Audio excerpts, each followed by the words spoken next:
Fala galera, dando prosseguimento aqui nos nossos estudos sobre modelos, né, agrícolas no campo, a gente vai falar agora sobre os modelos modernos. Nas últimas aulas nós falamos sobre os modelos tradicionais, o grupo, né, dos modelos tradicionais, onde a gente destacou principalmente 3 modelos tradicionais: o modelo itinerante, a agricultura de roça, o modelo de plantation, né, tradicional, e a agricultura de jardinagem, todas as suas peculiaridades. Agora a gente vai falar sobre os modelos modernos. Mas para falar sobre o modelo moderno, a gente tem que entender um conceito chamado de Revolução Verde. Certo? A ideia de Revolução Verde surge antes do conceito, né? O conceito, né, que foi criado mais tarde, né, ao longo dos anos 50, dos anos 60, certo? Essa ideia já é defendida desde o início dos anos 40, ainda no contexto da Segunda Guerra Mundial, né, por alguns defensores dos países centrais, numa lógica que você tem a defesa de você aumentar a produção no campo através de alta tecnologia. Certo? Você introduzir maquinários, introduzir tecnologias que permitissem você produzir mais, que você permitisse, né, aumentar a produtividade. Repare que os países centrais de alto padrão de desenvolvimento industrial não precisariam então incorporar mais terras à prática agrícola dentro dessa disputa do solo urbano. E ao mesmo tempo são países que vão necessitar de muita produção no campo para atender seus interesses industriais, atender os seus interesses, né, de alimentação da população residente nas áreas urbanas. Percebam isso, né? Onde você vai permitir plantar em determinadas áreas que até então não eram tão adequadas em termos de solo.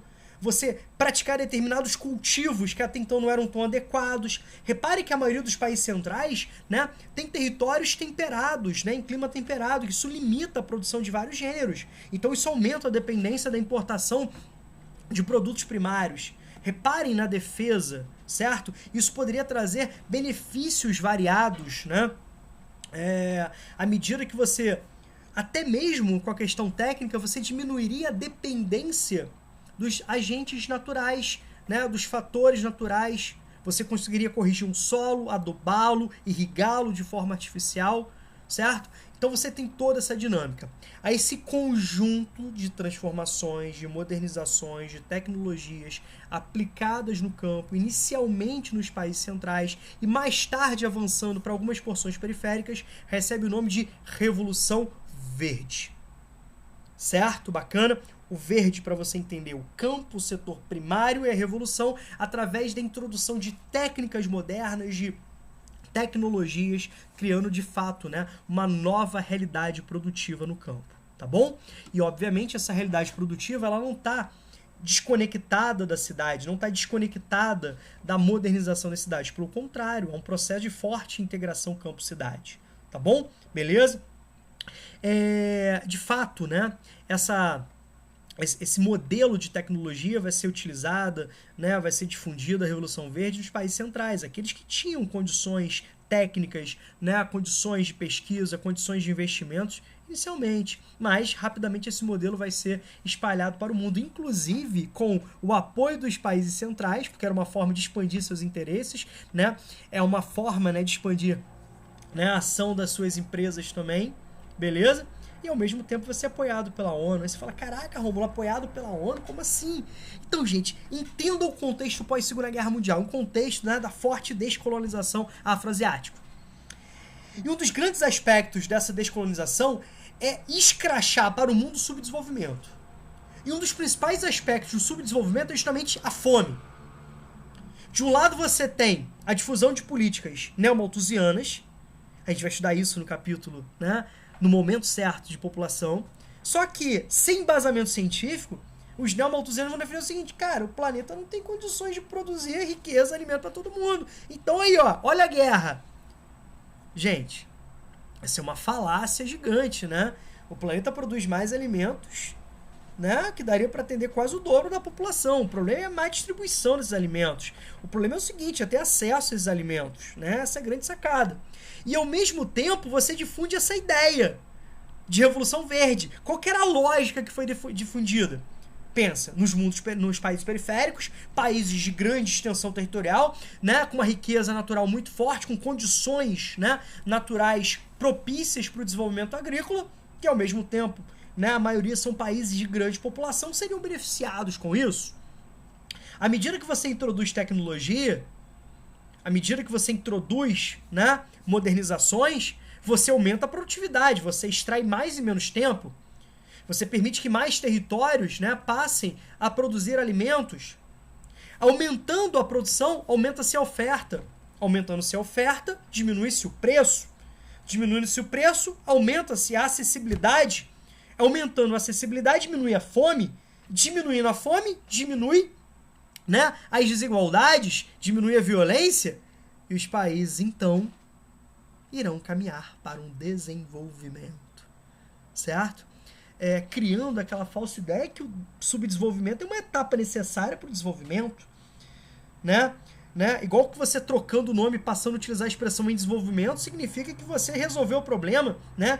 Que de fato, né, os países hoje são subdesenvolvidos, mas estão caminhando para o desenvolvimento. A gente sabe que não é essa a realidade, mas essa era a ideia vendida naquele momento para justificar o avanço da Revolução Verde para países periféricos.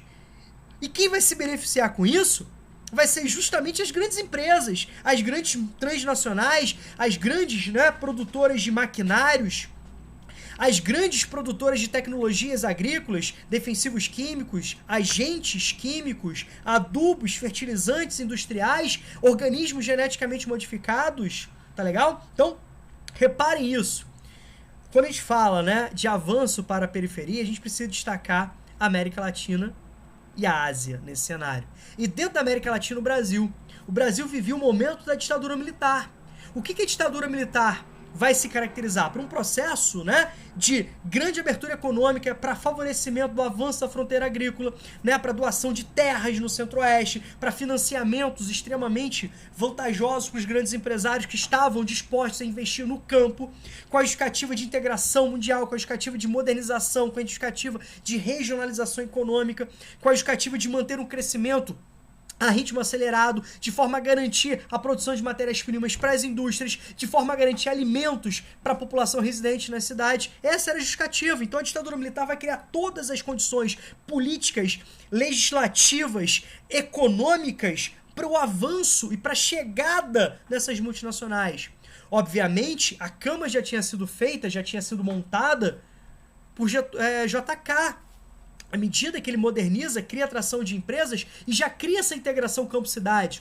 Quando você tem a criação de importantes, o início, né, da criação de importantes chamados complexos agroindustriais, que vão gerar, né, a base para a chegada daquilo que vai ser chamado de agronegócio, desse modelo, né, empresarial agrícola, tá certo? Então, isso é importante entender, esses aspectos são importantíssimos para a gente entender a contextualização histórica, como que se deu, quais eram os justificativos, os objetivos, tá bom? E você deve estar se perguntando, Rômulo, e os resultados? Diminuiu a fome? Tá aí, né? O Brasil, um dos grandes produtores no campo, tá no mapa da fome, tinha saído, né, no início do século, né, na primeira década do século XXI, nossa década no século atual, voltou para o mapa da fome. Aquele mapa da fome significa que aquele país tem mais de 5% da sua população em condições de insegurança alimentar. O Brasil se modernizou. Maquinários, tecnologias, aumento da produtividade, incorporação de mais territórios.